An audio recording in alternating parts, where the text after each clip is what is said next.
questo è il gioco delle tre carte di Levantina o di napoletana memoria. Il governo fa sempre così, dice che fa risparmi a livello centrale e invece vengono scaricate sulle regioni, sui pazienti, su chi è in prima linea nel settore sanitario.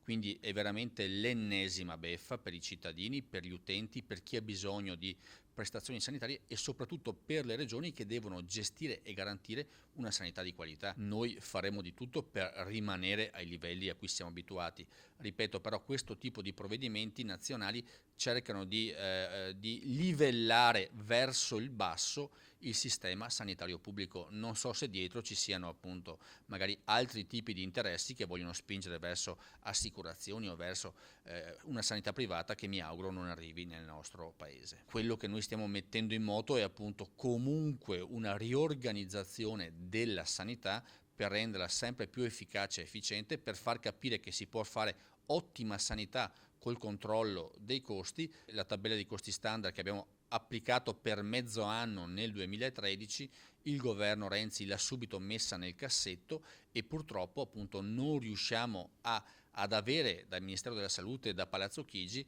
la possibilità di rendere uguali i costi delle prestazioni in Italia. Se si spreca in Calabria, in Campania o in altre realtà, cosa che non accade da noi, non è e non può essere fatta ricadere sul Veneto appunto i costi di questa mala gestione di soldi pubblici.